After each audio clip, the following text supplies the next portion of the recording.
Hey guys, this is Alex, and welcome back to the Two Dudes, Brews and Reviews podcast. Today, we're doing something a little different, as we have two different albums to talk about. We're doing 1976's Station to Station and 2016's Blackstar, both by David Bowie. We get into some pretty deep conversations about mortality and addiction, but we still stay focused on breaking down these two albums track by track. If you like what you hear, consider subscribing to the podcast, and maybe even tell your friends about us. With that being said, we hope you enjoy the show.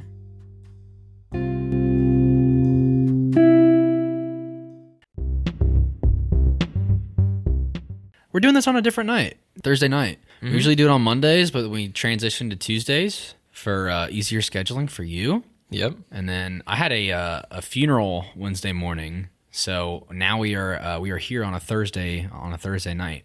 And speaking of funerals, that'll tie us right into this episode. Well, we're gonna do oddly enough, yeah. we're gonna do a 2-record little special for you. What are we doing? Well, yeah, it's a first for the podcast. We're doing 1976 Station to Station and 2016's Blackstar by David Bowie. This was unintentional, but both of these records, one turned 5 this year, and then the other one turned 40. Yes. And you know I love anniversaries of albums. Did they both release in January? Yes, they did. Okay. All right. So good. They're about 40 years apart. Mm-hmm. Fuck yeah. All right. Yeah, man. I'm hyped to talk about this. My familiarity with David Bowie is kind of rocky. Like, I know, let's see. I remember the song Space Oddity, and my exposure to that song was from The Secret Life of Walter Mitty, starring Ben Stiller. That's so fucking random. Yes. And I adore that movie. It was that, and then I am familiar with the song Changes, and that's pretty much it. So like a dive into a full-length LP, I don't know if they're even full-length, but you get the idea. Diving into an album is something I'm not really used to. I feel like you know more than you think you know. Probably. Like, there's a lot of songs off of like Ziggy Stardust and when he went through his 80s pop phase with the record Let's Dance. I guarantee you've heard those songs. Those are actually like the biggest charting singles he ever had. I won't go into my introduction into Bowie until we hit Blackstar, because we're gonna do Station to Station first, since it's like earlier in his career and stuff. But for me, I have some blind spots in his discography because he has 28 albums. Yeah. And a lot of different stylistic changes and like personality changes over the years. And it's kind of like his discography is like a behemoth to fucking tackle.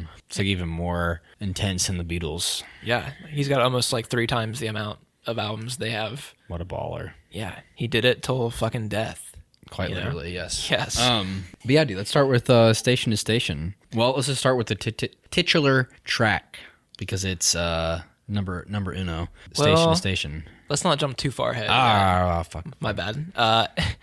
Contextuality. Yeah, is very important for both these albums. And I don't know how much reading you did regarding either of these. Like maybe like read the Wikipedia page or something, which I did, or like read an interview, or I don't know, something. This is David Bowie's Cocaine album.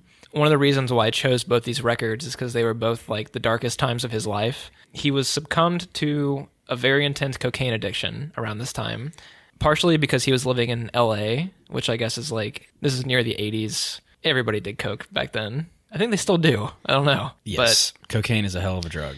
It wasn't just like that he was addicted to cocaine. He literally went mad. Yeah, he like went insane a little bit. He was like knocking on the door, you know? Around this time, he had just got done filming this movie called The Man Who Fell to Earth. He kind of took the persona from that movie and started living it in real life, basically. And he became the Thin White Duke, which this isn't the first time that Bowie has played a character on a record. Like, he's done Ziggy, Aladdin Sane, and like some other ones. Major Tom. I don't know, maybe it helped him perform. I guess so, yeah. Like, get into the mind of somebody that's not him. Yeah, it helps create a different atmosphere for the art to flow through, I guess. The Thin White Duke was notable because he always wore black pants with a tucked-in white shirt, slicked back hair, and his diet consisted of milk and peppers. And I think at some points he weighed under 100 pounds. Yes. So he was pretty unhealthy around this time, and he was also obsessed with like cultism. Like the occult? Yes. Like some quasi-religious shit? Yeah. It's like something that I don't completely understand. I don't like that shit. No, me neither. Yeah, we'll get there. And I don't know if it's like him playing the character or like his madness from the cocaine or what. Yeah, so just to comment on that, like, yeah, the occult's just, it's a weird, there's different like forms of like occultism, but like, it's basically like, a lot of it has to do with the like pretty much abandoning religious figures and like traditional religious values and like kind of like self-serving God, like being a god in your own head kind of thing, and like a lot of manifestation. Some of it can be like super dark, like witchcraft stuff, and then like other. I would consider like a lot of like, I don't know if you've noticed like the trend, but there's a really big astrology trend right nowadays. Yeah, and like crystals and shit. You know, you go down that path far enough, like it starts to get into occult stuff. So like it's like just to give people an example of like modern day, it's like basically just like quasi-religious stuff. The Freemasons, fuck the Freemasons. Fuck the Freemasons. PSA. All right, you stay on that shit, don't you? Fuck the Freemasons. At least you're consistent. Yeah, fuck the Freemasons.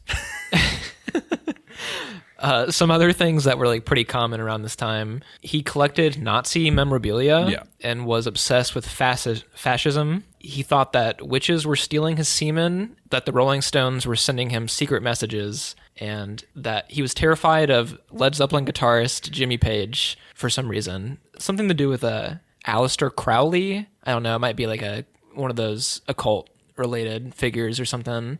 I was reading about this and I can't fucking remember. He did he made a religion, an occult religion. With all this context in mind, the actual music on this record is very friendly on the surface, in my opinion, except for like some certain moments. And we'll start diving into that as we get into track 1, Station to Station, which is maybe it's not the most friendliest track on the record. It's probably the least friendly track. It's odd because once you get through it, it does become a lot more, the album kind of feels more pop-centric, but the way this album starts is like a lot more dark and mysterious, and let's go, just fuck it, let's dive into it. Yeah. So the sinister stuff kind of comes out in the lyrics on the other tracks. It's the typical happy song fucking dour lyrics, which like I always like today's the greatest, little contradictory stuff. Yeah, the song, the way it starts, it's about from, you know, second 1 to about 3.5 minutes in is like this weird transition through ambient sound. This is a 2016 remaster, and I'm sure we'll talk about, like, that's how I listen to it. Same here. I've never heard the original mix. So we'll take it as it is, but the mixing on this record, in my opinion, excellent. Yeah, the remaster is awesome. It's super clean. It still has like that warm, fuzzy feel of like old music, but somehow like super crystal clear from like the remaster. Really nice layering throughout, but not to jump ahead too much, but like the song just kind of starts out like super ambient, kind of like really setting the tone of like, it feels like you're wobbling back and forth between both your ears. Do you know what the sound is that starts this track off? I do not. It's a sample of a train. That's what I was going to say. It sounded like a train station kind of type of thing. And I think it's filtered through some reverb, and it's got like that choppy effect to it. I can't remember what that's called. Tremolo? Yeah, that might be it. It's about 3 minutes till we hear any vocals. But in the meantime, it is like a very meticulous build-up. Like a droning, a long 3 minutes of just slowly building up a little snowball into like our first chorus, which is really nice, which is something that I wasn't expecting. Like, I've listened to this, I started listening to both these records the day after our last podcast, and it wasn't until about 2 or 3 days ago where I really felt like I could sit down and like really get a feel for the whole record. It took me a minute. Yeah, it just felt like I wasn't expecting it to be so instrumentally complex. Like, there's something about going back to old music that just makes you feel like you're going to get something less than what you expect today. You still get a lot, especially with stuff like this, but it's just filtered through a different era. Technology is a lot more analog. Like, it just feels like a lot more authentic. I just wasn't expecting like such complex mixing and production, but it came through such an old sound. I love when the actual instrumentation comes in, because after we get like the train sample, there's like really intense guitar feedback, and it kind of blends in with the sample itself. So you don't know like really when the train sample ends and like the guitar feedback begins. And that might be like a testament to the good mixing. Mm-hmm. But we have this intro where we get a very sleazy, like bendy guitar. The song's in 3/5. It's in 5/4. 5/4. Yeah. I was going to say 3/4. I'm like, that's not right. 3/5. No, it's in 5/4. So it's 1 2 3 4 2 2 3 4 3 2 3 4 4 2 3 4 5 2 3 4. Yes. Okay. Mm-hmm. So there's like an extra measure, and that's where you get that. Kind of gives it like an off-kilter feel. Makes it feel a little bit more strenuous. Stretched a little thin. Yes. And I think that the first 5 minutes of music on this song are kind of like a red herring of what you're about to experience for the rest of the album. Because like this first 5 minutes is kind of like a very unfriendly sounding like death march or something. Like it's very sinister sounding. When Bowie's vocals come in, we have this line about like the return of the thin white duke, and it kind of hits this like Caribbean sounding 5 seconds. It's fucking weird, and it's very brief. Like it comes and goes real quick. There's gonna be other moments like that where I won't exactly tie it into Caribbean, but well, that might be a bad descriptor. There are points where it just kind of feels like he's hitting like these weird thematic qualities that are just real brief and then like go away. Mm-hmm. Yeah, man, the song, like for some reason it just reminds me a lot of the way it starts out reminds me of Pink Floyd. It reminds me a lot of like just that era of like droning stoner rock and very like psychedelic. This is a lot more sinister, but it definitely feels like very long, drawn out. And this is like, I think this is the longest song in Bowie's discography. It is, yeah. And so, I mean, that obviously has something to do with it. Yeah, the song goes from like feeling like, to me, like a Pink Floyd song into like a Elton John pop piano rock song. So it's like, yes, it's such a weird blend into each other. The transition comes out of nowhere too. Like there's not like an extended ambient piece to like put the two different parts together. There's a drum fill, and all of a sudden you're in like a fucking disco pop song. Even this part right here doesn't last that long because it transitions to something else about a minute later. But you get the part where he's like, and there were mountains and mountains. Like it's a very interesting section of the song because it'll cut in with these like real quick dissonant stabs where he's like, wonderful, wonderful. Like, you know what I mean? And it kind of like just goes like, it doesn't dwell on it. It just hits it and it's like, all right, on to the next thing. Yeah, this song has like 4 different melodies in it that it like kind of sticks to. Yeah, you get like Thin White Duke, Station to Station, those like big emphasis on those lyrics. And you get like the mountains to mountains part lasts for about a minute. And then you get like the last 3 minutes maybe of the track kind of stay consistent for a while where you're right. It's kind of that Elton John piano rock. And it's like, he's talking about, it's too late. Yeah. I love his. All right, we can sing on this fucking podcast, guys. Well, I don't know how else to describe it. I just have to fucking do You just have to do it, yeah. Bad impressions. I'm great at bad impressions. But I forgot to mention during that first vocal part where he's like, he trails off the notes, but like kind of yelps to end them, where he's like, fucking eccentric as hell. It's something we're going to talk about, and it'll probably be a running theme on this podcast, but I'll just go ahead and say there are a lot of things that I enjoy about the record, but if I'm going to play devil's advocate, go for it. Something I couldn't help notice is that sometimes it really feels like, first off, it feels like he blends genders a lot. And then second, because of that, it feels like sometimes he sings out of key. There's a few times, and I can't help but notice it. Not mad. I'm just saying, like, his voice is so deep. Like his normal singing voice is like very like bravado-ish. Yes. A lot of it has to do with, and like we'll get into that on like Golden Years, but it just really feels like sometimes he would have benefited from somebody else's vocal sample to like help kind of drive home a point. I could see that. And that might be a limit of the time and like an artistic choice. Always kind of feels like, from what I can tell, David Bowie's probably like a one-man show. So yeah, it's all about him, really. Yeah. So it's not like, it's just a thought. He's never really been the most technical singer. He kind of just like goes for shit and does whatever he wants. And I kind of like that a lot. It's one of the reasons I like him. It's just, yeah. Yeah, and I totally get it. I understand, like, it's very showmanship. It feels like a one-man burlesque show. Like, very, just, it's like, look at me. and that's okay with me too. Sometimes I don't think he really hits the nail on the head on certain, like, especially like on a chorus. There's a very specific moment later on in the record that I agree with you on. I kind of forgot to mention with the Thin White Duke persona, the whole idea of this record is the Thin White Duke is like a soul singer, but he's like a hollow man, and he's like faking his emotion. It's kind of like a really fucking torn out, depressed, paranoid guy being pushed on the stage to act happy. And that kind of comes across on, well, it'll go into Golden Years especially. Piss break. I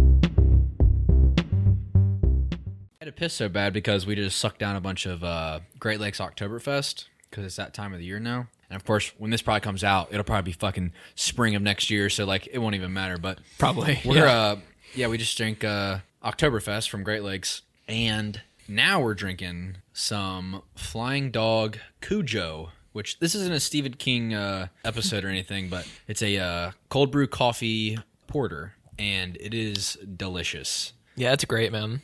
Some coffee porters kind of like are a little flat, like regular coffee, but this is like perfectly carbonated. Like it tastes like carbonated cold brew, pretty much.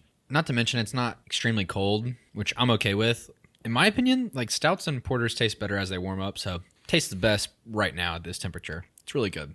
So good. Yeah, we're drinking that because the weather's starting to cool down, and nothing like a little dark beer in some fall weather, so I'm excited. You wanted to say something about the first track? It wasn't the first track I wanted to say about. At the beginning of the podcast, you said I'm very familiar with the source material. I don't remember if you said it on mic or not. When I recommended this album, I was just now getting into this. Oh, really? Yes. I'd heard it once before when I did like a Bowie deep dive about a year or two ago, and it didn't stick out to me.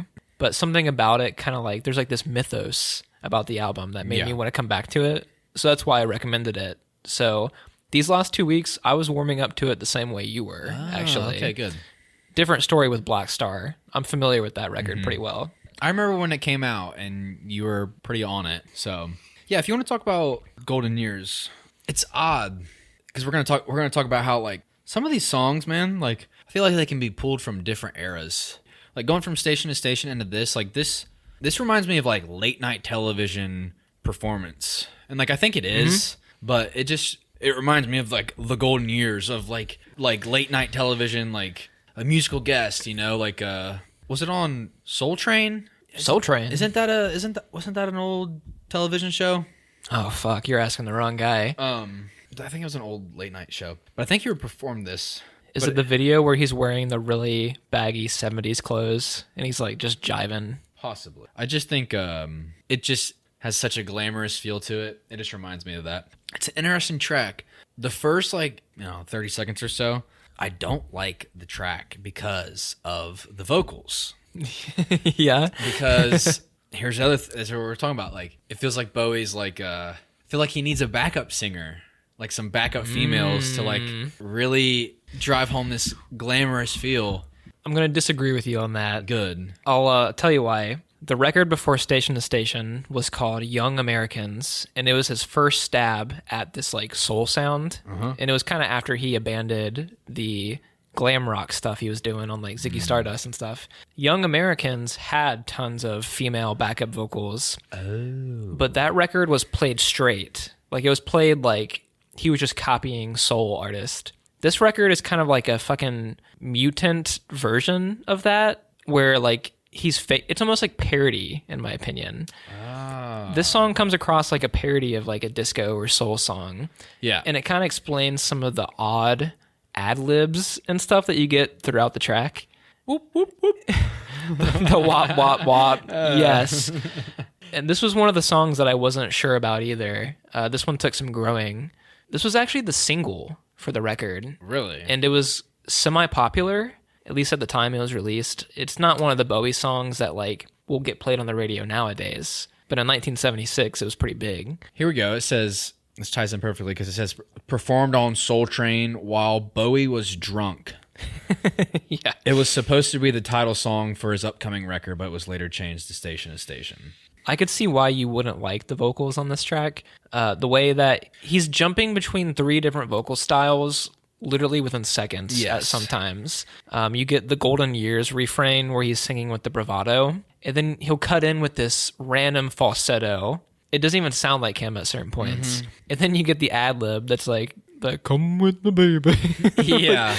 Come get up, you baby. Yeah, that shit. It's really goofy. But super nasally. Yeah. I think it's supposed to be parody. Makes sense. The song was actually written for Elvis Presley. And I could see Elvis singing this song in a weird way. Maybe that's kind of his inspiration for that ad-lib as well. Because it sounds just like something Elvis would sing. Exactly. Makes sense.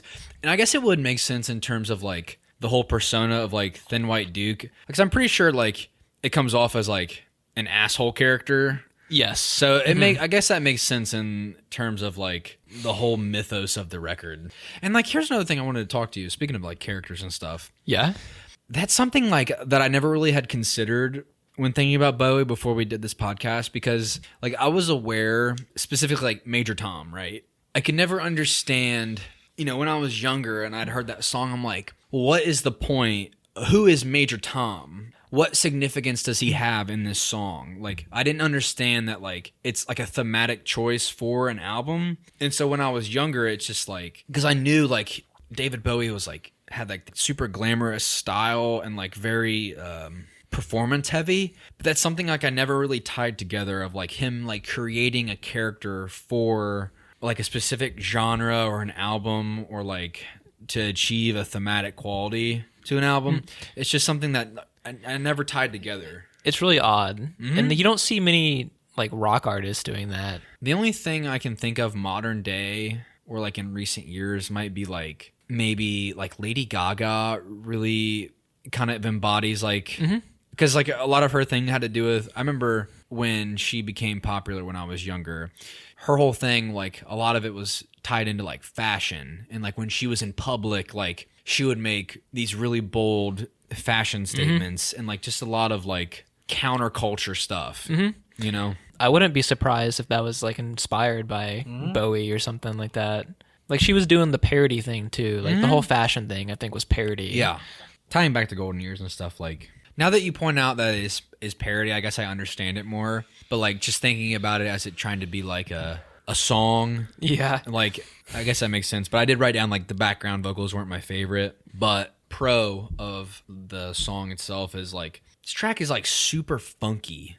Yeah. And like really groovy. Something I really enjoyed. Like there's a lot of layered guitar, different tones like being tossed back and forth through the track. Like yeah, it just had that soul feel, like a little funky, like light power chord, just like nice groovy shit. And I'm down for that. The guitar riff on this song is really sleazy. Like it sounds like a dirty bar with like fucking sticky floors or something. You know what I mean? Yeah. But there's that weird darkness that kind of underlines it, because towards the end of the track, he starts going into these refrains about "come to the shadows," and he repeats it. He repeats it over and over again, where it kind of becomes like hypnotizing in a weird way, or like a almost like a ritual like chant. And this is like a pretty friendly track on the surface. Yeah, maybe he's getting us. I think we should join the Freemasons. What a turnaround. Yeah, my whole perspective has changed now. It's so odd. Like, I guess I've never really considered a parody. That's such a weird thing. I think I read in like one of the descriptors of this album, as a singer, he's being icy, but he's masquerading as being fiery. It's like a very fake and like forced vocal approach. But that's supposed to be part of the concept of the record. I don't know. I mean, super meta. It took me a while to come around on this one because I thought it was just super plain. I didn't think it was plain. I just thought like some of the aspects of the track didn't work. It's a little goofy. But yeah, the goofiness, I guess, makes sense in terms of parody, which I can appreciate. I like when an artist says "fuck you." Like it's not. That's something I'm down for. Yeah, well, he did that a lot in his career. Damn, I gotta do a deep dive now, dude. This is super exciting. Getting like educated. I live for this shit. I think you said once on like one of our previous podcasts that when we recommend stuff that we're not familiar with to each other, we're adding to each other's arsenals. So like maybe you'll go check out David Bowie a little bit, and I guarantee I'll probably play some of his other stuff tonight. You know, after we're done recording. My stepbrother is actually, he likes David Bowie a lot. When we were on vacation, dude, he would sing David Bowie like a motherfucker, which like I'm not mad about. Like, is this the stepbrother that you beef with occasionally? No, not that one. I'm like, you're coming from a bad place. He's more honky tonky. He's more like. That's why I was confused a little bit. This is my stepfather's children. I won't go there, but yeah, he's got a great taste in film and music as well. And growing up, he used to not be that way. And it wasn't until a couple of years ago where he started telling me, like, I used to love The Life of Pi growing up. I used to adore that movie. Like, I didn't quite understand all of it. Like, I really couldn't, like. I've never seen that movie. Yeah. You don't know about Richard Parker? Like, I know what it is. Okay. I know he's on a boat with a tiger or something. Richard Parker. Yeah, I fucking love that movie. Anyway, he used to say he didn't understand why I liked that shit. And then a couple years ago, he was like, now I understand why I used to love that shit growing up. And I'm like, I don't even know why I like that shit. It was so interesting to me that as a kid. He loved he loves The Lighthouse. We were quoting the shit out of that in Disney World. We kept going, hark! Like Bro, you still do that. Great. Oh, dude. Every time I see you, you go, hark to the day I die. But anyway. Everyone needs to watch that movie. Christ. Elizabeth's doing she's doing a project on it for school right now. Oh, God. I'm fucking spreading the seeds, bro. There you go. Like fucking Johnny Appleseed across America right now. The Lighthouse. Anyway, he loves David Bowie. I can't wait till this episode's uploaded to show him. It's going to be super exciting. Do you care if we move into Word on a Wing? Let's do it. This is my favorite track on this record. Okay, great. I love this track so much. This is my second favorite track. Good. Next to the first song. I used to not like this song, though, to be honest. It does feel like, kind of on the surface, feel a little bit more generic. It's very campy, like generic ballad almost. It wasn't until maybe about a week ago that I started coming around on this one. I don't know what it is. Maybe like the cheap synthesizers that begin it and like the sentimental piano. I couldn't get past the corniness.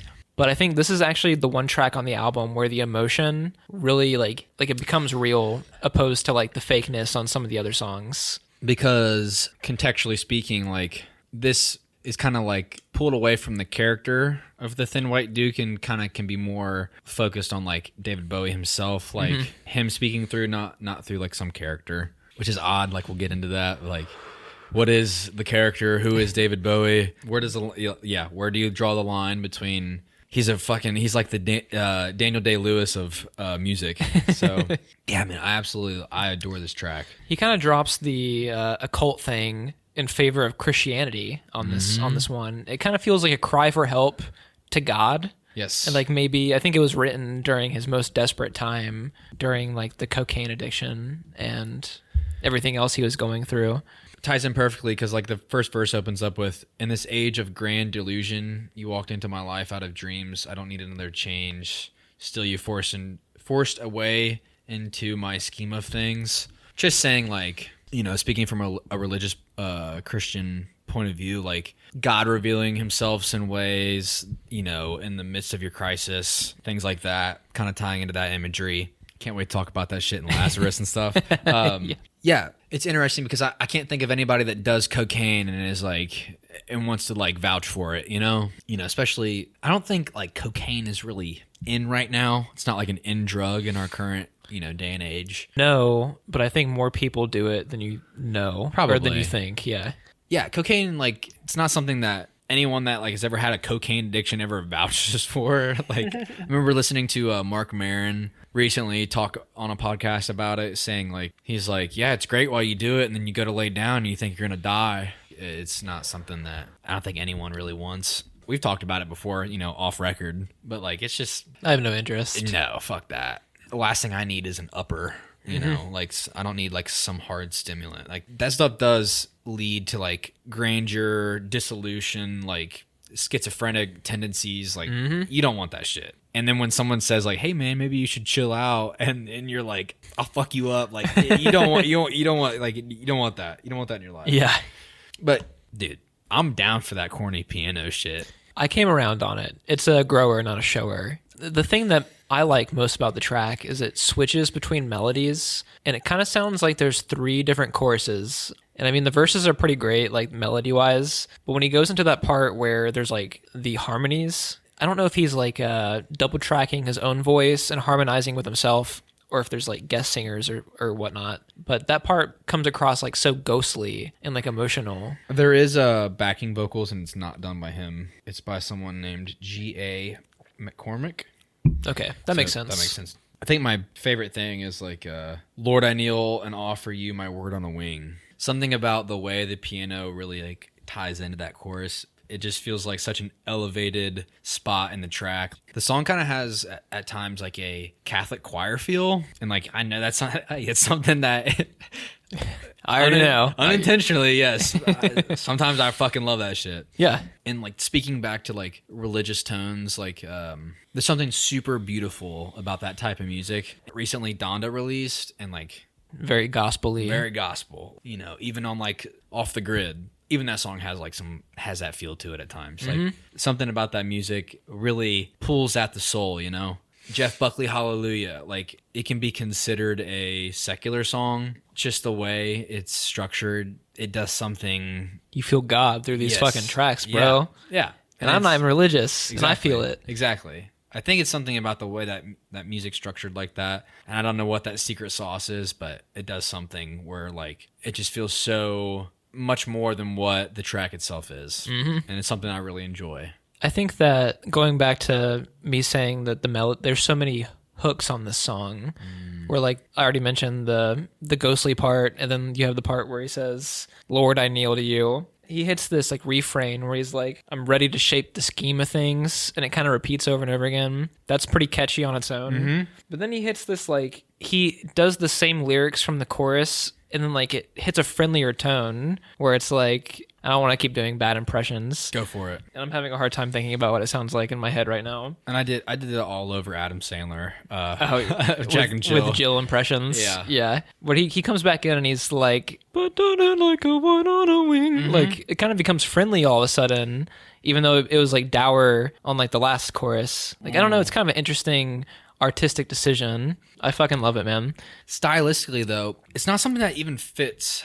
It's weird because we're going to say that, but like all these songs, maybe TVC 1.5 and Golden Years go together, but like Station to Station kind of feels like a little bit on its own, especially like with the intro. It doesn't feel like it fits in until it hits those like optimistic disco parts towards the end. Like, past the halfway point, you've transitioned to a different song. Like maybe those go together, kind of feel the same. But then like you get a song like this where it's like kind of a contradiction of the character, of like the theme on the same album. Like, it's not bad. It's just, it doesn't feel like all the songs are tied together in one uniform way. At least not like in a more traditional way in albums put together. You know, they can be, they're tied together thematically, but they're also contradictory to each other. So like that's why they tie in together. But the way they sound, the way like the styles mash together are all over the place. Yeah. It's more of a reflection of like persona, feeling in life through all these different outlets.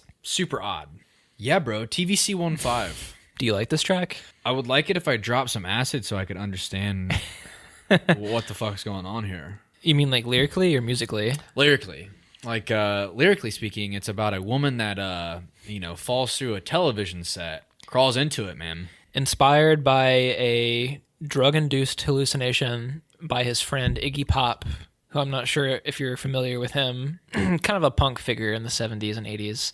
Yes, this song, the lyrical matter is pretty dark, but I think on a musical level, this is the most fake happy that the album gets. And it's got that jolly piano in the beginning. And like, have you ever heard of the millennial whoop? The millennial whoop? It's like when songs go like, what, or something like that. You know what I mean? Like, it's like when they sing wordlessly, like a melody that's like has no words to it. Makes sense. This song has that where it's like, like kind of repeated in the beginning. Yeah. I think stylistically, this song has a very 50s diner kind of melody to it, especially during the verses. Like Word on a Wing, this is another one that took me some time to come around on. It's not like I don't enjoy this song. It's definitely not one of my favorites. Oh, me neither. I think something that I really liked was kind of like the play on words that happened a lot. Like specifically, I had down "She's my main feature" is one of the lyrics. Like obviously the tie-in to television or like the main event, like prime time television. You know, I mean, it's interesting. Like it's an interesting concept. It definitely feels like an oldies concept to like sit there and sing about. You know, could you imagine today someone talking about on TikTok or something, you know, singing about fantasizing about the TikTok girl or something? You know what I mean? It's just like... Yeah. This song does have that fake friendliness on the surface, but on the back half of the track is where it gets interesting to me. And we get these very almost metal-ish guitars that come in, and like the song kind of turns sour. I was going to say transition... You know, pre-chorus, transition, transmission. There's like a chugging light power chord that goes, you know, not like a lot of heavy distortion on or anything. Definitely like a little bit more of like a cleaner, warmer tone. Like this song, like rhythmically, like instrumentally, I like. It's just very, I guess this is the closest to an acid trip that like David Bowie gets on the record. It's like very kind of wavy. I could see that. I like syllable wise, like how he like uses rhythm on the syllables where he says my TVC15. Like it kind of like is very pleasing the way he like uses that phrase, and he says it a lot on this song. It's like pretty repetitive. In the end, yes, for sure. But yeah, I also like the transmission part, like pretty catchy. It's not my favorite track on the album. It might be like my fourth favorite out of the 6.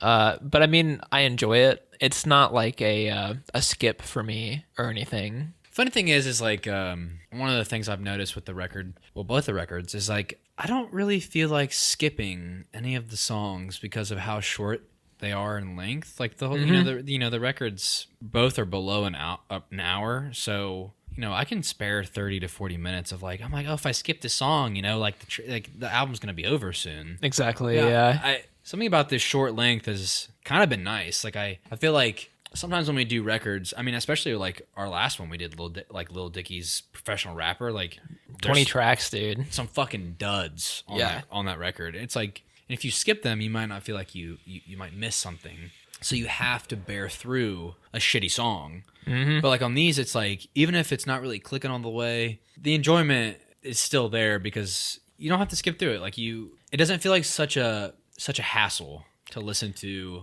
the song. It doesn't overstay its welcome. Yeah, exactly. We can move on to Stay if you want to. Yeah. This is like an opposite, like not a lot of lyricism, but a lot more like jamming. It's a lot more guitar jam, a lot more like solo littered throughout the song. Yeah, there is. And especially the first 2 minutes are all instrumentation with this. I guess I would say this is one of the more funk-inspired songs on the record. It starts off with a pretty fiery guitar riff before the rest of the band enters. Do you know the song Fame by him? I think I played it last time you were over here. Fame. Yes. Dun, dun, dun, dun. And I had the revelation of saying, oh, this is what people did back in those days. This song is like Fame's evil twin to me. This is like the cocaine-fueled dark version of Fame. And even the chorus, Stay, kind of sound. It's like what I meant to say. Yeah, it's almost the exact same. It's the evil twin, bro. Gotcha. And I think this is another time when like the realness of like David Bowie the man kind of goes past the Thin White Duke persona, because he's like, it's kind of a desperate like love song, like saying like stay through the shit, bro. I think this is one of the ones that I had the hardest time clicking with over the last 2 weeks, but I still really enjoy it. Like, I can't say it's a bad song, but it's not one that, like, when I think about Station to Station, it's not like a highlight track for me. I don't know though, man. It's still really funky. I mean, it's kind of like, it's welcome because it's so upbeat. It's got that sinister upbeat thing that like some of the parts of Station to Station and like Golden Years had. I don't know. Yeah, it's good. Sorry, I'm like succumbing to the elements over here a little bit. But yeah. So am I. I like it though. Like I like the... Nice. I tried to get far away from the mic when I did that. That was dope. And then you do it right in the mic next time. Yeah, like I enjoyed like the guitar jam. Like I think it's a good break, especially considering like a lot of heavy lyricism the whole way through the album. Like it's okay to like, you know, contextually speaking within the album, it feels good to like take a break. Not so much lyrics and a little bit more jam. It helps your brain chill, even though like you can look at the song a little bit more analytically and like try to pick apart the lyrics like next to the other songs. But I don't know. To me, like it was nice to hear like there is some heavy distortion in some of these guitar parts, and something I don't think we talked about, but like we talked about a lot about the guitars and stuff, but like there's some really nice drumming on the record. And specifically this song, it kind of takes a little bit of an alternative approach. There's bongos. I couldn't help but notice there's bongos in this drum pattern. The bongos are like more constant, and it feels like the bongos are then accompanied by a traditional kit. So like that was like a really nice like change of pace, and like it's not something I noticed in other parts of the record, but specifically this song, like I'm like, oh, that's really nice. And especially like the mix helped a lot. Like all the instrumentation sounds pretty clean if you sit down and really listen to it. Having headphones on helped a lot, but like the bongos were like just really present on the left channel, and then it felt like the traditional kit would come in with like hi-hats and stuff to really like kind of like soften up that bongo sound. It's just something I really enjoyed. When do you ever hear like bongos in a song? Not like very often. So it's just something that I couldn't help but think like that's pretty different. I mean, it can be kind of like a sleeper song because there isn't so much lyrics, and maybe it doesn't feel like so thematic or like so symbolic of something. Exactly, yeah. But it did give me a chance to like pay a little bit more attention to like instrumentation. So that was kind of nice. I'm glad you brought up the drums because like the fills they do when it like transitions from verse to chorus, like the other instrumentation drops out momentarily, and then like it's drums only with Bowie on vocals. And it might only be like 3 or 4 seconds at a time, but it shows off like the drummer's chops, and you do hear those bongos in there. I like that aspect of the song a whole lot. Yeah, it's fucking dope. I bet this will be one where like a week from now when I'm listening to the record, it'll click with me and I'll be like, oh man, I wish I would have known this when we recorded the podcast. You know what I mean? Let's finish off with Wild is the Wind.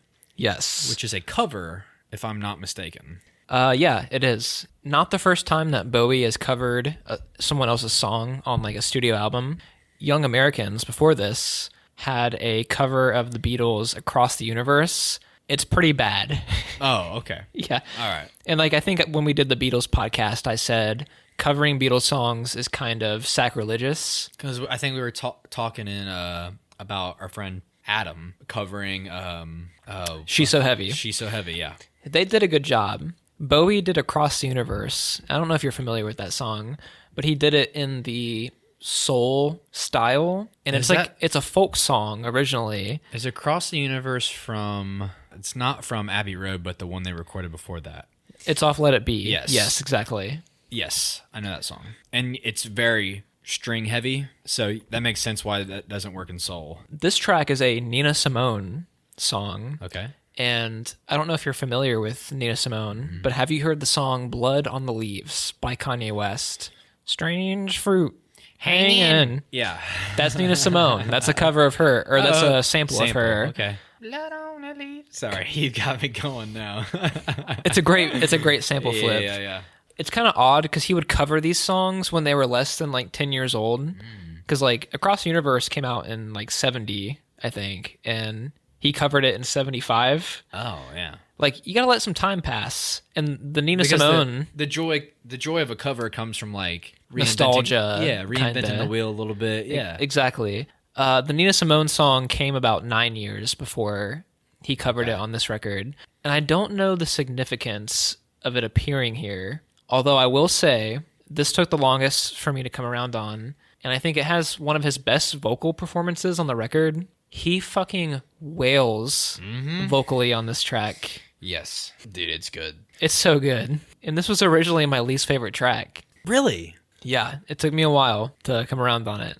Something about it reminded me of like the Eagles, like Hotel California. Just has like this really nice, a warm tone. I think it's that like it's a wobbly effect on the guitar. Yeah, Hotel California. Exactly. I can see that. Yeah. Yeah. It has like such a physical feel to it, like and I mean that like in recording process. Like I couldn't help but notice like because the song feels a little bit more toned down from my perspective. It felt like the song is a lot more toned down than other songs on the record. A lot of the other songs have a lot more groovy, heavy instrumentation. Like there's a lot of shit going on at once, and they're all This one's really simple as fuck. And it stays on the same track for the whole time almost. Yeah. There's no weird melody changes or like intensity shakeups. It's a ballad through and through, and a damn good one at that. I don't have a lot to pick apart, like lyrically. It's weird thinking about it contextually in an album because it kind of feels like a little bit of a tack on. It's not unwelcome. Like I still really enjoy it. In terms of like album flow, it just feels a little out of place. It's a weird choice for a closer. And it's a weird choice considering like where we started. I mean, if you think, obviously we're only six tracks through, start to finish, but like it doesn't feel like he tied in some big closer from the Thin White Duke. It's not like he's really kept the same thematic quality, which makes sense if you're going through like some big cocaine fueled artistic vision. Like fucking someone on cocaine may start a sentence and finish on a different note, So there's going to be some plot holes. Correct. Yeah. So and I think that's why most of the 80s movies were took place in like Miami and like had a bunch of explosions and shit, and it was always a cop duo or something, Yes. It makes sense now. We don't know where we started, but we somehow got to the big explosion at the end. Cocaine's a hell of a drug. You don't realize how much it's driven our pop culture, but yeah. So Austin, ending off, I don't know if you had any more to say about Word on a Wing. I'm good. Or not Word on a Wing. Wild as the Wind. A lot of W words here. Wow. All right, Owen Wilson. Ka-chow. Couldn't help but notice you didn't know what the fuck ka-chow was when we were. Was that the Isle of Dogs one? Yeah, I just released that one recently. Kachiga. You don't know. You gotta watch that movie. You would understand. I probably never will watch it again. Ka-chow. And I especially won't watch the sequels. So dumb. If you were to give Station to Station a rating, I know it's kind of weird. We're doing this halfway through. But yeah, what would you give it? Give it like an 8 out of 10. Okay, yeah, that's fair. That's like fair. I don't know. I really enjoyed it a lot.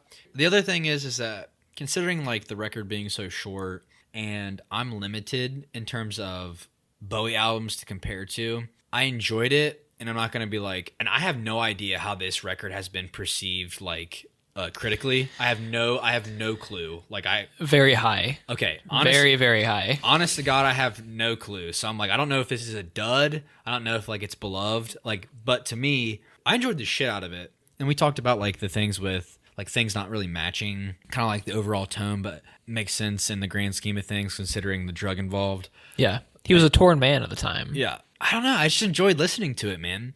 And like it's gonna be weird flipping over to Blackstar because it's a completely different sound, and like I didn't have a lot to like fill in those gaps. You got 40 years in between. I just enjoyed the process, man. I enjoyed listening to the record. 8 out of 10 is that's like above average. Like that's a B. That's a B on the grade book, Like, yeah. I enjoyed it. I think for me, I would probably go a light 9. Okay. In like my review so far, it may not sound like that, but it's just like me trying to pinpoint characteristics and stuff that stick out to me. But I mean, like my listening experience, like when I'm actively listening to the record, I like pretty much love it all the way through. Yeah. And like if you have the time, the title track is a must listen for me. And Word on a Wing, definitely like top 5 Bowie songs for me probably. Yeah, highly recommended. So yeah. Well, we're going to take... Now, this is weird because we're going to take a small, short break. I'm going to stop it. And then we're going to move into your other recommendation, Blackstar from 2016. All right. Sounds good. Piss break.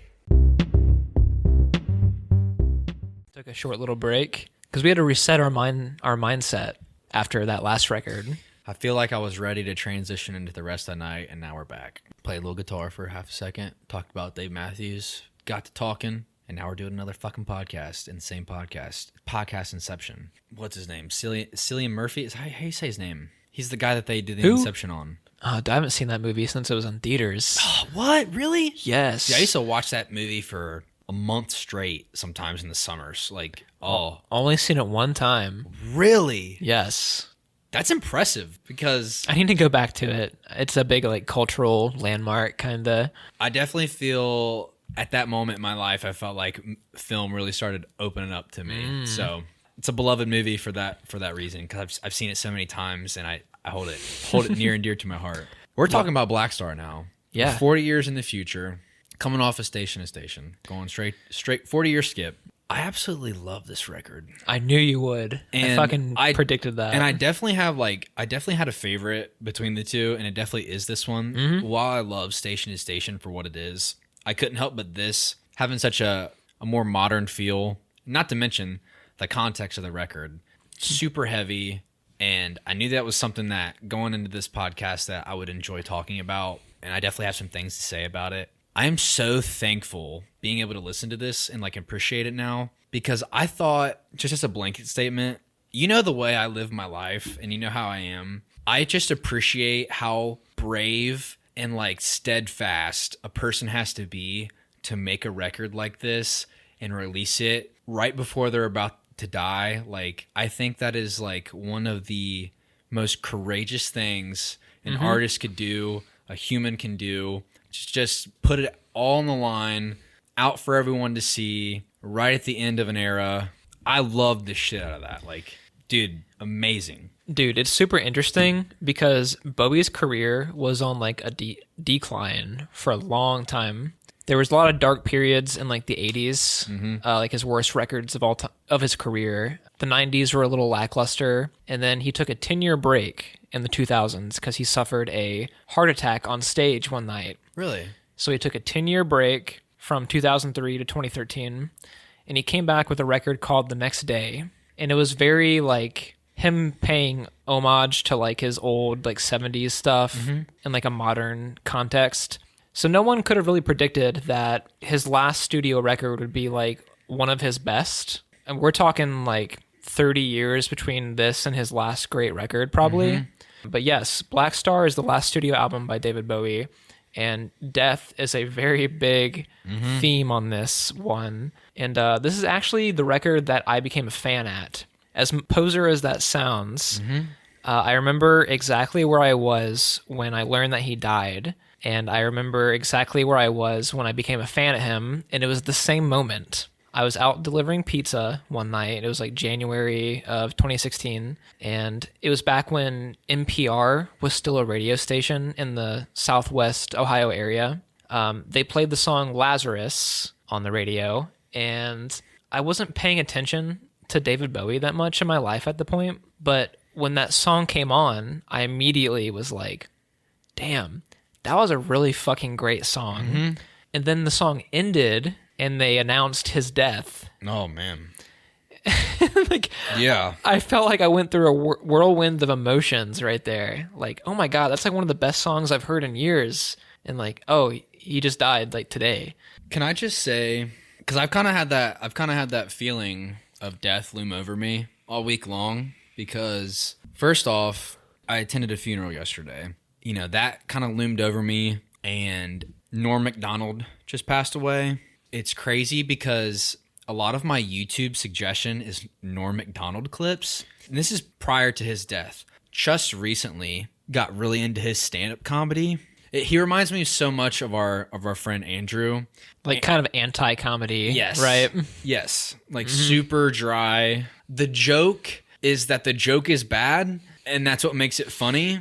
And like, his passing was like, he suffered a battle with cancer for like 10 years. That he kept secret. And the crazy thing is he used to make fun of cancer. Dude, he had a joke about like saying that, you know, he lost his battle to cancer. He's like, I already know what you're going to say. He's like, it's a draw. He's like, the cancer doesn't just get up and go, yeah, I won. Yeah, I'm here to fuck your wife and shit. Like, it dies with you. Yeah. Yeah. So like, I had death loom over me, and like, I actually had one of my cousins, their father passed away as well in a few day period between my great grandmother passing away. So like, death has kind of like loomed over me for like the past week or two.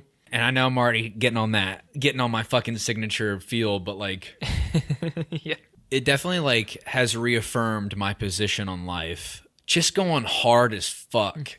Living every day like it's your last. Yeah. And this record was like slightly therapeutic. It was really nice to listen to. It's weird how that lines up. Like, that wasn't my intention or anything. Yeah.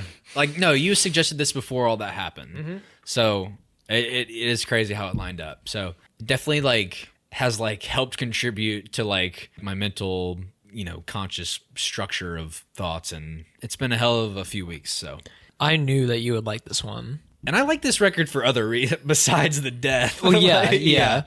I was thinking the jazz element is what would draw you in, because I know that me and you both love jazz. Yep. And Some earlier, formless fucking shit, yeah. even in the car earlier, when we were driving to go get Thai food, you were playing, what was the name of the group? Reservoir or something like that? Yep. Just something that happened to pop up on my Discover Weekly. Super like sax heavy. Oh, dude. Formless. I'm a sucker for stuff like that. And we were talking about the Floating Points group, and talking about one of their recent studio albums. One of the most interesting records that's come out in like 2021, probably. Blackstar. This is a tough record to talk about. It was during a period where Bowie was suffering from liver cancer, and he kept it a secret, much like Norm Macdonald did. It was so secretive that like the public didn't know, and Bowie's own band didn't know. Whoa. Yes. Like even during recording? Yeah, because like the music came first. Like when they were like, he probably like helped structure all these songs, but I think he like recorded and like did the lyrics afterward. The band he was with actually wasn't even people he was working with prior. He grabbed a local jazz quartet from New York. So it was recorded in Manhattan, yeah. It's not famous musicians playing on this record. It's just like, I think he wanted to do a jazz album, but he didn't want to grab the usual people he works with. I think he was quoted as saying, I don't want rock musicians playing jazz. I want jazz musicians playing rock music. And I think that comes across in like a pretty brilliant way on this album. I'm going to tie that into like someone's, I don't know if that's picking up on the mic, but someone's getting after it outside on a motorcycle or something. Always in this area. Some ricer vehicle or something. But I couldn't help but feel like so much of this instrumentally felt like very Radiohead. I did too. So a lot of like syncopated instrument and like percussion, especially. Even like piano keys. We'll talk about that as well. But like Blackstar, the titular song, definitely opens up with like that Radiohead feel. Those first like 10 seconds with the descending like minor guitar chords. This is an odd track, dude. So weird. And it's pretty long. It's like 9 minutes, 58 seconds. It's almost 10 minutes. Pretty droning, super ambient. And it's like sometimes it's really hard to pick up on like, or what instrument is being played, or like, is it like a synthesizer, or like, it just feels so dreamlike. Like you really can't put your feet down on like what you're listening to. I love that shit. I live for that shit. And I think like Bowie's lyrics really tie in well to the song itself, because you get like these swells of like strings and horns. Bowie really sounds like he's like wailing, and like they can come together at points and like separate and really like play on each other. And it helps like kind of create that atmospheric tone of like dread, desperation. It's super melancholic. And obviously that's littered throughout the whole album. But like this opening track being 10 minutes long really helps like set the space for like what you're about to experience. This one's a lot more instrumentally consistent than Station to Station. One of the reasons why I chose these two records together is because the first track on both albums is like a near 10-minute multi-part like behemoth. And there's a transition between both songs. I think the transition actually is pulled off better on this one than it is on the title track from Station to Station. Even in the lyrical themes on this one kind of reminds me of like the cultism and like religious stuff he was doing on that record. Talking about in the villa of Orman stands a solitary candle. The solitary candle thing in Christianity, when like someone dies, they'll do like a single candle burning, or like as like a kind of like a ritual for someone's death. Talking about like on the day of execution, at the center of it all. Like it's very mythological sounding. But from a musical standpoint, this track doesn't pick up the jazz as much as some of the other ones on the later in the track list. But the drumming on this track, especially like the way the percussion rhythmically is very unpredictable. Just there's like this very nervous, anxious feeling to the percussion. Like it feels very like urgent. And that's something that I wanted to speak on because I was talking about how like his vocals and like the horns and the strings feel like they're really dragging and wailing. Again, I tie into like Radiohead. The drum pace is like fast as fuck. Even like but it's like very precise too. While they match and like pair well together, you can't help but notice like the drumming, like the beats are much tighter together, and like a lot of like hi-hat, like very light tapping, like, and then you've got like this swelling horns and strings and vocals, like has such a Radiohead feel, because I could imagine Tom York on this track, like exactly, yeah, wailing and screaming while a drum just runs rampant. Through Bowie's career, like especially during his like highs in the 70s when he was doing the Ziggy Stardust stuff, there was always like this emphasis on him being like an alien like character. I don't think he's ever sounded more alien than he does on the singing on this track, especially with like the wailing that he does and like the effect that they put on his vocals. I don't know what it is and I can't explain it, but he sounds like from another world when he sings on this track. But the transition halfway through, because on the first half we're getting this jazzy, anxious kind of vibe going for it. The second half is a lot more calm. It almost becomes theatrical in a way. I was going to say that because I actually wrote down, I can feel the callback to like the showmanship of older Bowie. Definitely feels more like feminine strut feel. It comes in with like this very sweet melody. And like the first lyric that he says when they come back in on it is something happened on the day he died. Like, of course, talking about his own impending death. Spirit rose a meter and stepped aside. Somebody else took his place and bravely cried. I think he's saying like someone else is going to take the mantle. Like someone, like he has to pass the torch to somebody. But we also get these like the anxious feeling kind of doesn't leave because we get these background vocals that are like covered in like effects where he's saying "I'm a black star" over and over again. Very like kind of like tremolo. Yes. Like kind of feels like they're shaking between highs and lows. I'm a black star. Like feels like it's reverberating. After the sweeter part is done, the drums come back in, and like the song kind of takes more of a sinister turn, but it's still using that same melody from like the sweeter, more catchier part. So we have all these horns and like a slower paced drum coming in, and I think it's really powerful. It might be one of my favorite moments on the record. I don't know, man. This is a great track. It's so fucking good.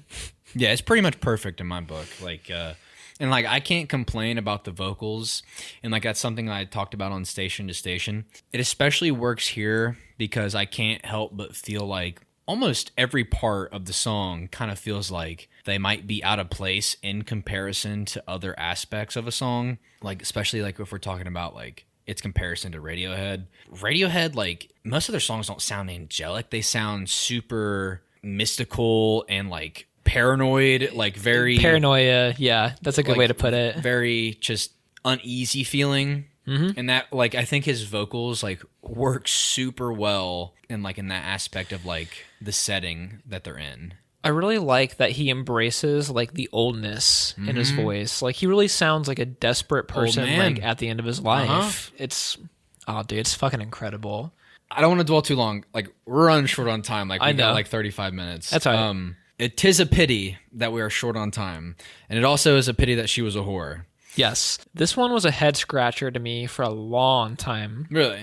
Like instrumentally, not so much, but like on the lyrical front. And it wasn't until a couple days ago when I started looking at Genius to like decipher the song. It's based on a play by John Ford of the same name. Yes. And it's about a British soldier during World War I falling in love with a prostitute. Stole his cock, bro. Such an... Yes, quite literally, he says that. It's so strange because this comes after the epic death-dwelling title track, and then we get into this like free jazz about like a play from the 1900s or something. Like it's a very odd choice, but this track is like it's pretty great in my opinion too. I think compared to the prior track, like the song kind of has that same feel, but it's like feels a little bit more toned down. You get that same feel because actually the piano keys are syncopated. I don't even know if it's like a chord. I imagine it is, but like it's like super brief, like these super short presses. Yeah, it helps tie back into that feel of like Radiohead inspired and super jazzy. You're getting like wailing horns and stuff like that. And like just these short piano keystrokes that are just like syncopated and like kind of help tie into like that dissociative like state of the mind, the pressures of dying. The song itself like doesn't touch too much, like doesn't really even touch on death. Yeah. But instrumentally it feels very disorienting, and like that helps tie back into like the thematic quality of the record. I think from a structural standpoint, this song is interesting because there's no chorus or anything. This song is all verses. Yes. And they're broken up by these free jazz sections that become increasingly more unhinged as the song goes along. It's funny that you say that because it kind of feels a little bit more of like a performance for a stage. If there is no chorus, it feels like maybe more of like it would be a solo performance during a play. And like the bridges are all like instrumentation. There's no lyrical things to like tie them in verse to verse. Yeah, man, it's just super interesting. Like it's not something I would ever had expected from David Bowie. It's kind of a first for him too. Yeah. It's interesting. And I guess like it kind of lyrically like talking about like black struck the kiss, she kept my cock, smote the mistress drifting on. 'Tis a pity she was a whore. She stole my purse with rattling speed.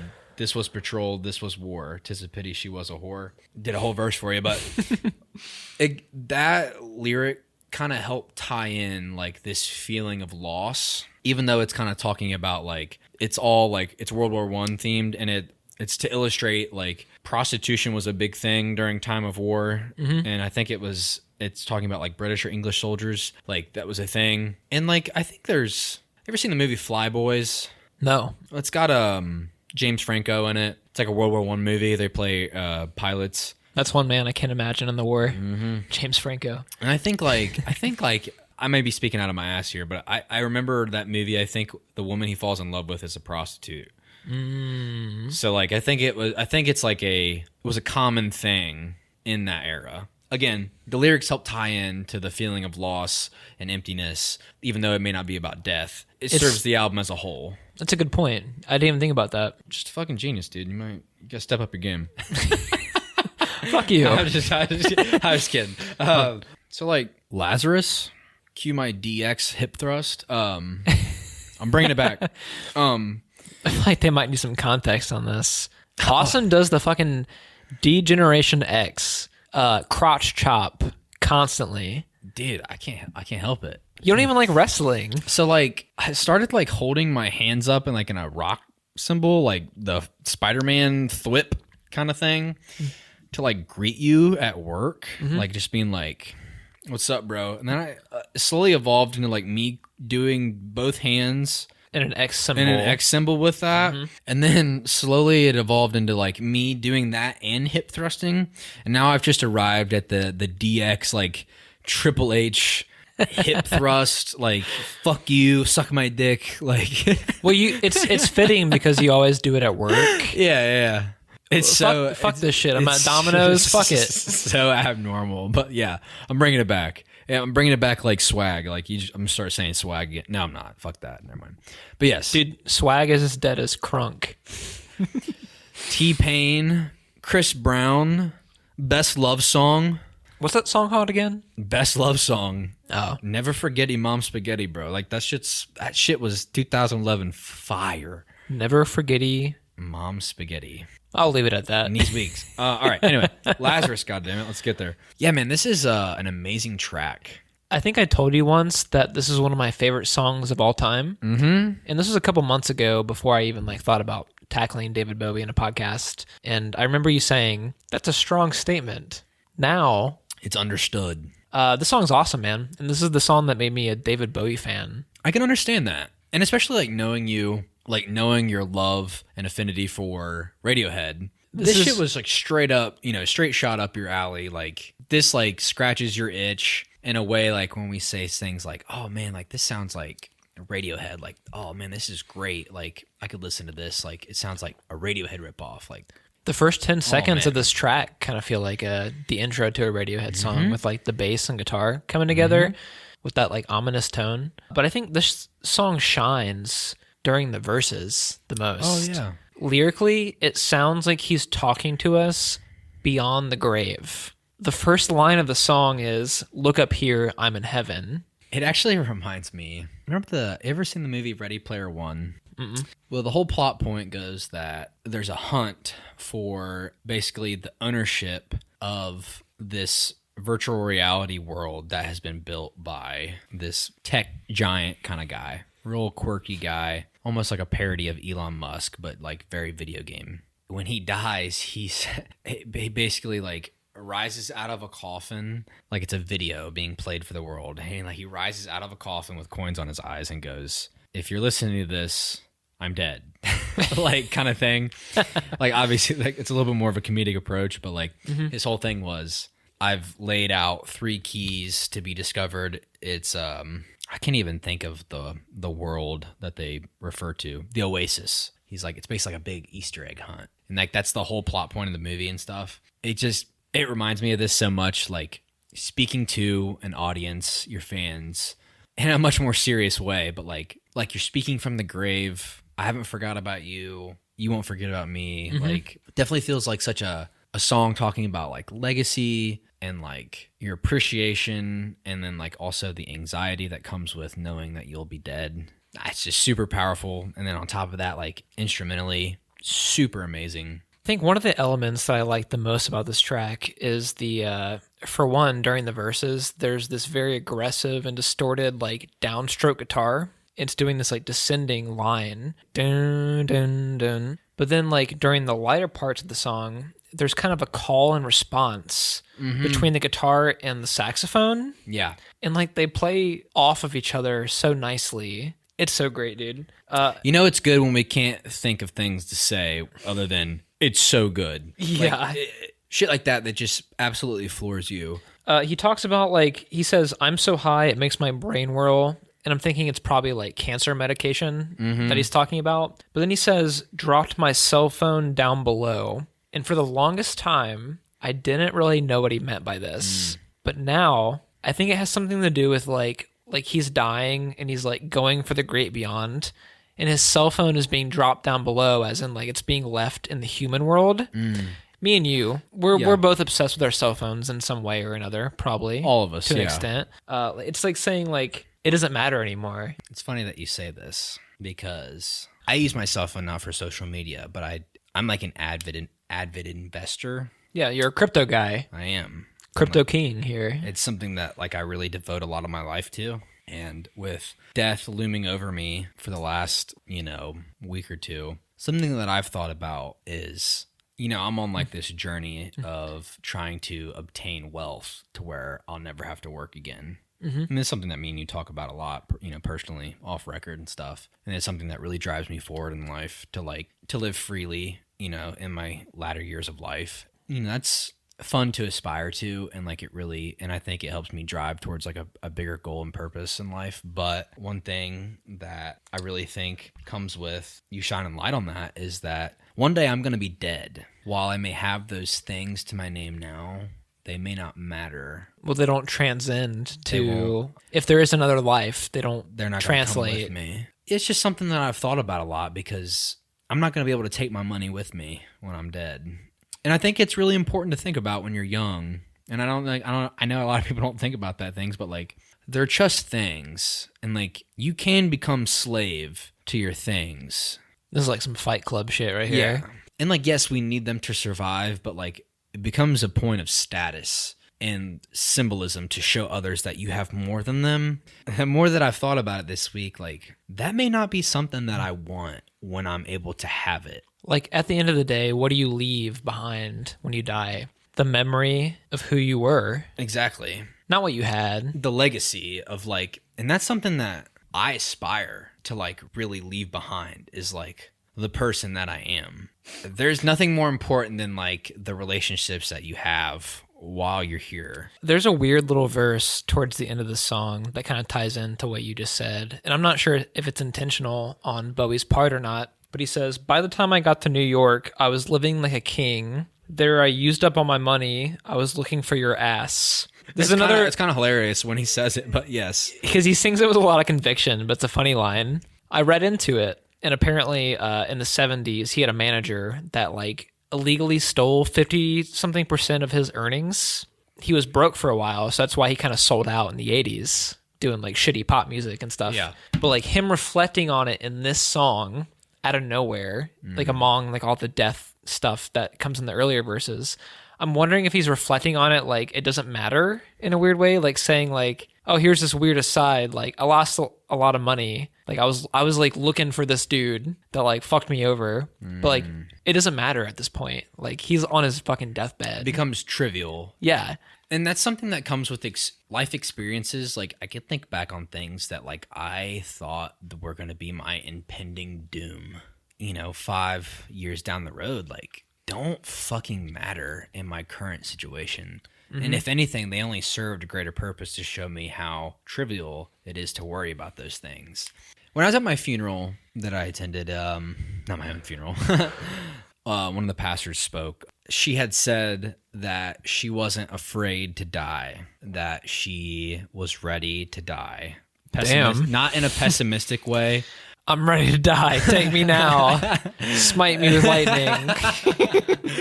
But she was more like willfully and gracefully accepting death and knowing that you have lived your life to the fullest and to the best of your ability. I think Bowie like really reflects on that. And like something that we didn't talk about as well is that Lazarus being the Christian story of Lazarus being resurrected from the dead by Jesus Christ.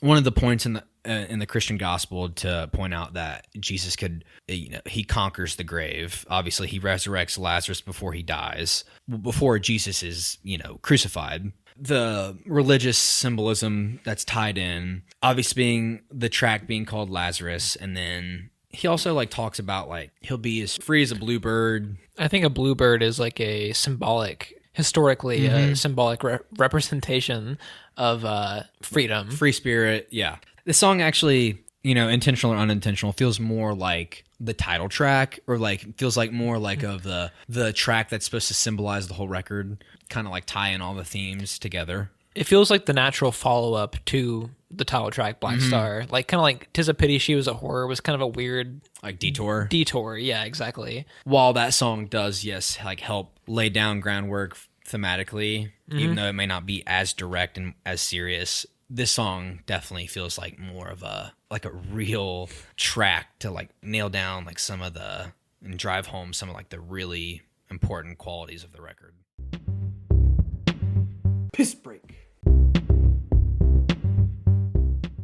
Sue, or In a Season of Crime. This song is nasty as fuck.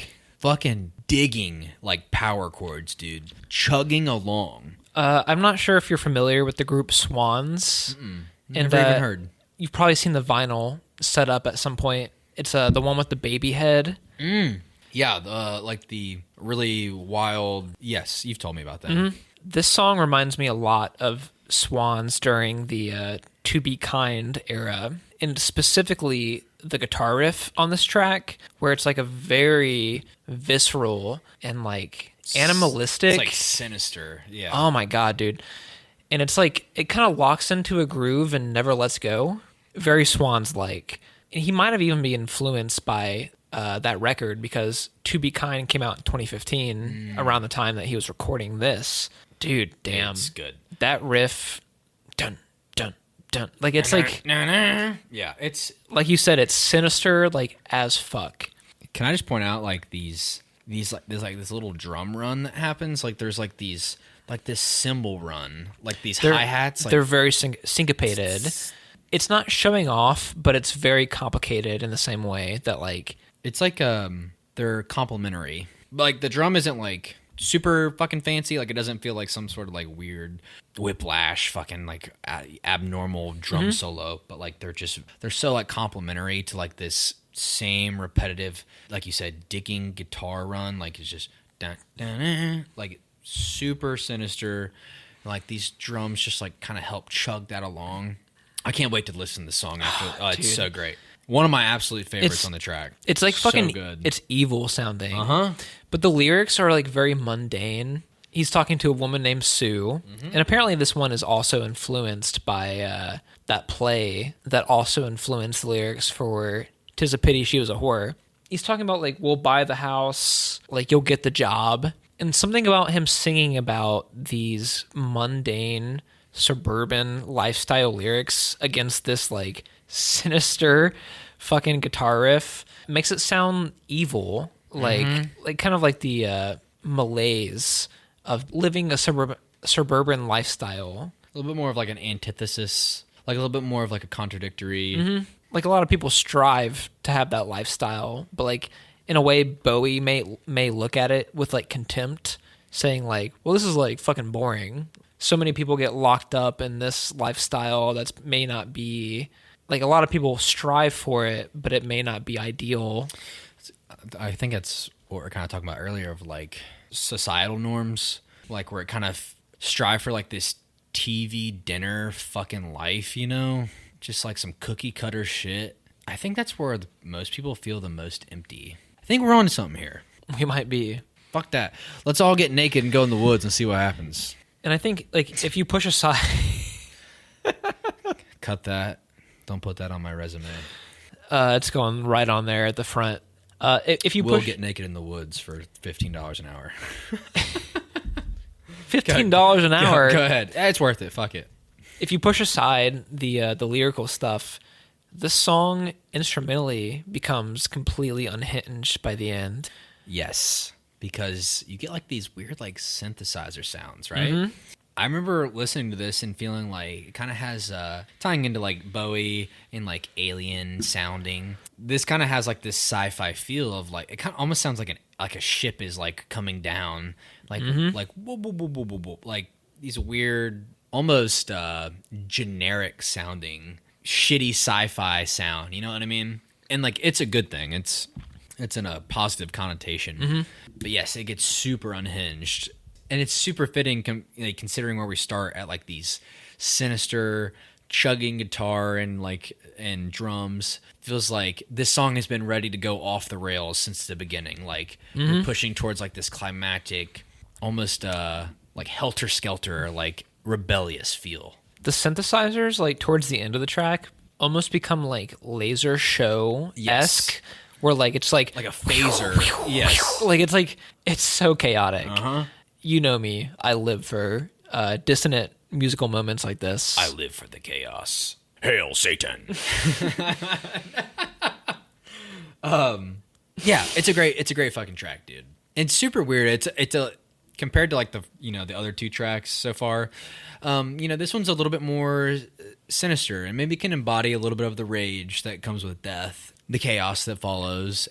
I'm surprised you like this one. Really? I thought this would be the one that you're like kind of iffy on. No, I'm here for it, dude. I'm like, it's just so visceral. Like there's like really no melody to it. No, absolutely not. It's like primal. Yes, in a way. I like it. I don't think you like the next song, "Girl Loves Me," and I might be wrong about that, but I think this is. I like this song. You do? I actually like every song on this record, so okay, that's we're cool. all good. That's good. I love this track, especially like trying to learn like what the fuck was going on, because upon first listen, I don't know what the lyrics are because it's not English. I had to look into this too.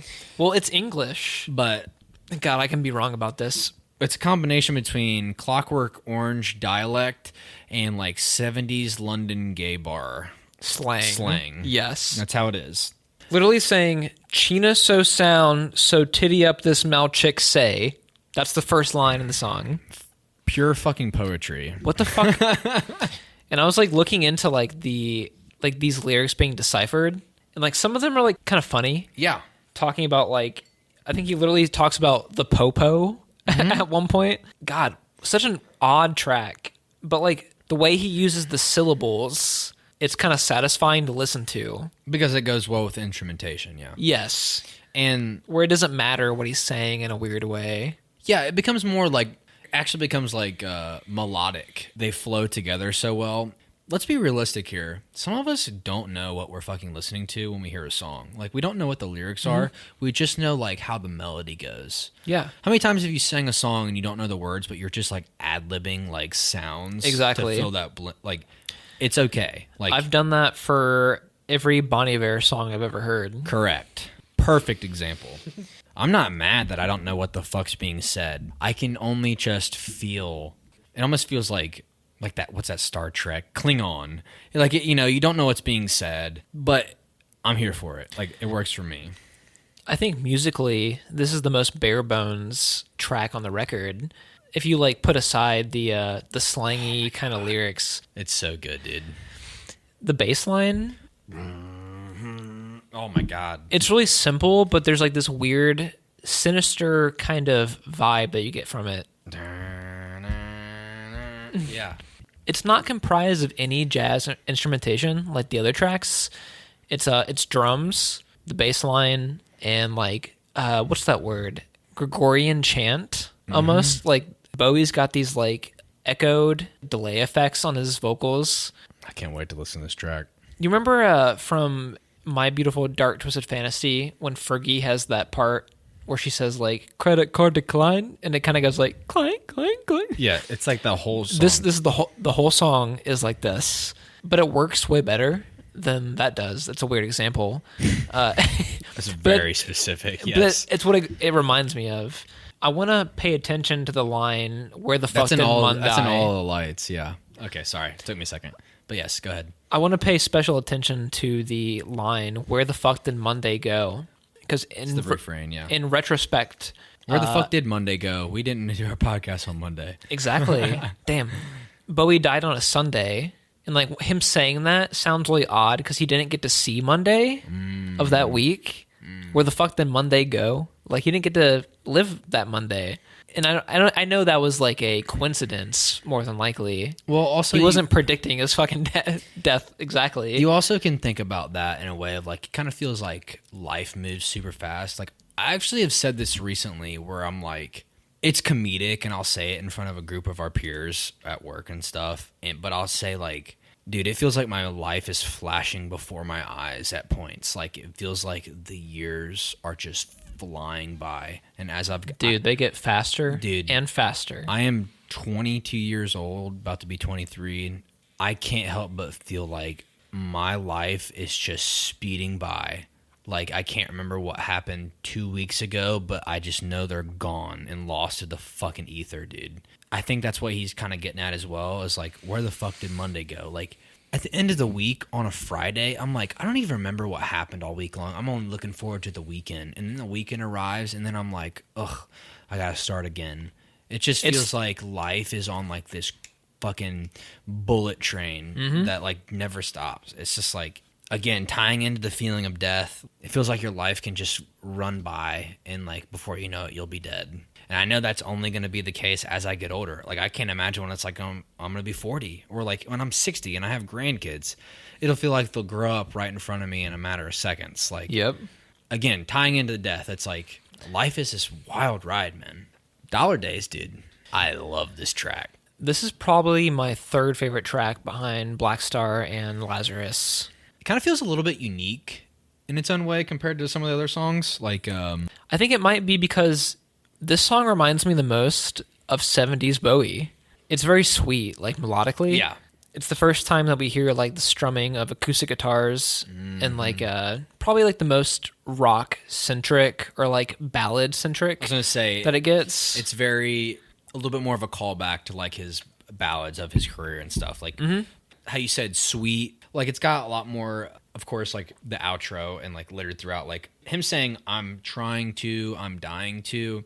It just feels like he's like being super introspective and like reflective on like life's successes and failures. Obviously it's in that ballad format. It really helps like drive home that like bittersweet feeling that you have when it comes to life's downs and life's highs, and like trying to feel like they meant something more than what they just were in the moment. The value of those moments that they have. God damn, you're getting deep, man. God damn, You're a deep motherfucker. God damn, if you could live in my head, you would fucking succumb to the elements real fast. This track might be like ballad-esque, but I think it's a lot faster paced than most ballads would be.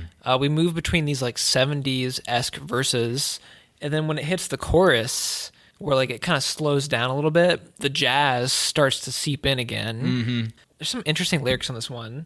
We bitches tear our magazines. These oligarchs with foaming mouths come. What the fuck is he talking about? Like, I'm so interested in like the rhetoric that he's spreading on this one. I think it's funny because his lyricism, like that's such a blunt and like fragmented, lyric to like litter in a song like this, and to him, it's much more of a fine art statement, like where it kind of feels like you can give a statement about a painting and you can leave the audience interpretation up to their own meaning and stuff. And just saying like, what does that mean? Like, are we talking about the glamour and fame of like idolizing people through like media, like magazines? And then like, are you talking about oligarchs, politicians? Are you talking about like these weird societal norms that we have that we've constructed for ourselves over time? It's kind of nice because this album is a good vessel for me to like push through some of the thoughts that I have day to day, kind of like help, vocalize them, help structure my thoughts. I've played this song multiple podcast nights that we've done, and I don't think it caught your ear back then. It's weird because when we are like hanging and partying and, maybe one or two other people are here. You really just don't catch shit, You might not, yeah. And maybe it was a situation where I wanted you to, like, I could have said, like, hey, man, listen to this song. But I just played it instead and, like, didn't really give any attention to it. But I think I did play Lazarus for you a few times. Yes, you have. Back in the day. And you caught on to that one immediately. But yes, dude, Dollar Days, great track. Moving in to quite literally the goodbye of David Bowie. I can't give everything away. I'm going to, like, go right off the bat and say this is my least favorite track on the record. I can understand why you would say that. I think from a production standpoint, it sounds dated. Like from a instrumental and production standpoint, the synthesizers, the electronic drums, they sound like a product of another time, maybe. Bowie's 90s work was very electronic, and I feel like I was transported to then instead of 2016. As a song, it's a very good farewell to his career. Like the entire, like the verse melody is great. Yeah. The entire refrain of "I can't give everything away," where he like repeats it over and over again. It's very cathartic. How do you feel about this track? I actually didn't pick apart the track like that. This track, I couldn't help but think about. Obviously, it's been the whole fucking time, but like I couldn't help but think about the thematic quality and like the point trying to be driven. I didn't really pick it apart. I actually quite enjoyed the song. It's perfect from that standpoint. Yeah. Like as an epilogue or something. But maybe from where we started, it doesn't feel like it kind of matches the same tone. I hate that you do this to me because we did the Beatles and we did Abbey Road, which was like, a farewell. And like now I'm discovering David Bowie for the first time, like truly through like an appreciative, place of like trying to really enjoy an artist's art. But now I'm like, oh yeah, he's dead now. And like, he's not making music. And like this, oh yeah, this is his last record, by the way. Mm-hmm. It's like, I can't help but feel like a sense of loss. This song specifically, like, and I was talking about it earlier, which like, you can't give away everything that you have. Like, it's not just his possessions that he's talking about. He's talking about like the man, David Bowie. Yeah. Like there's no way to pass off your soul, to leave it behind. There's no way to like leave your essence, your being. You can't leave it on the planet. Yes, you can, like through art and stuff like this, like, it's documented and like it's here to digest, but like you can't leave behind like those little things that you did on a day-to-day, like the thoughts you have and like these small things that like you take for granted that make up your life. Like it's like a computer unplugged from the outlet, man. Like, yes, no, there's no more when you die, like your brain is a computer, and these hands and these eyes and these ears, like we take in all this information and we experience the world. Once it's gone, man, like you can no longer experience reality for what it is. Like obviously none of us know what it's like to have the lights turned off until it happens. Quite literally, you cannot experience anything beyond what we're experiencing now once you're dead. You cannot even fathom what it's like to be off. Your phone does not know when it's turned off. It only knows when it only knows when inputs are being put. Like, we are very much similar to these things. We don't realize it. His ability to like face death head on. Like, have you ever heard the term like stare into the abyss and the abyss stares back? Yes. He quite literally fucking did that on this record. As I walk in the valley of the shadow of death. Yes, Mr. Coolio. It's Weird Al. It was, well, no. It was I think it's a Psalms 23 maybe, or Proverbs 23. I can't. But I sound dumb. But I only know this because the pastor at the funeral said that, and he said, as I walk through the valley of the shadow of death, and in my head I was like, I take a look at my life. But he was reciting the Bible. You can't not put these things together. My brain automatically goes there. Listening to this track, I also get a weird sense of justification, because lately when I was studying for this podcast, I listened to his follow-up to Station, a record called Low. And one of the songs has this harmonica melody. And when I listened to I Can't Give Everything Away, I could not help but piece these two things together. It was the exact same. Right now I'm on Genius, and it says, the harmonica theme is taken from a song called A New Career in a New Town by Low, the record that I was talking about. But it has a new meaning. His new career in a new town is his death. Like, he's taking on a whole new fucking pasture. I think you were speaking on how I spoke about this at the beginning of moving into this record on the podcast, talking about like how it's super brave and like courageous to like talk about and like try to express these emotions in an album before your death. I think that's something that up until this point, I can't think of another artist that like really has like made it a mission to like speak upon such a heavy topic like death. Like, you can talk about love and tragedy. At the end of the day, like, it's just you and your death, and like you coming to grips with that. Like, that's one of the most isolating and intensely dark concepts to have to grasp and convey, and then to do that through art. I have another level of respect and like appreciation that a human being could like process this and somehow feed it back to me. Technically, like, I think the horns drive the song into the last few minutes of its close to like this climactic, and it comes to like an abrupt stop.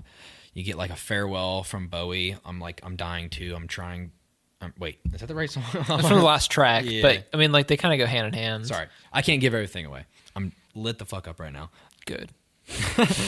Yeah, it just like kind of like triumphantly closes it. And like, I know you said like the track itself like might not be as like technically sound as like the rest of the record, and kind of feels dated, but I couldn't help but feel like it does kind of have like that like 80s closing of a movie type feel to it, which I think like that cinematic quality can kind of be beneficial considering the context. I agree. Yeah, it was like super triumphant and like bittersweet, like farewell. That's super amazing. And like, considering like the fact that after it released he died 2 days later, it's just even more bittersweet. It's like super noble. It's like courageous. The perfect context to like end your career on. Yeah, man, goddamn, that was a heavy record emotionally to fucking go through, man. It's like super eerie from like start to finish, and like super heavy and complex.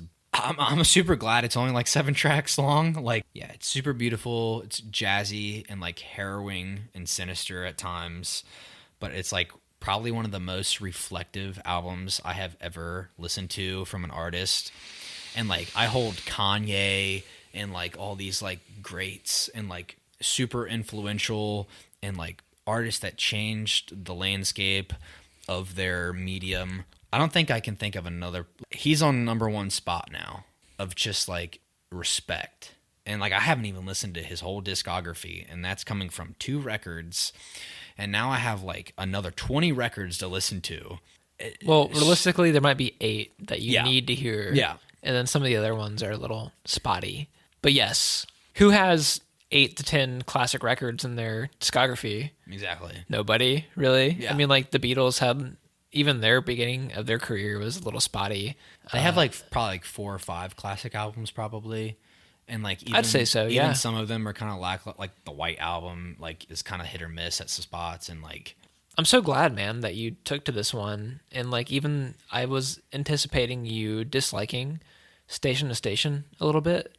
I loved like most of all these songs. Like TCV1 or TVC15 TVC15. may not have been my favorite. Like it kind of felt like Oh, dude.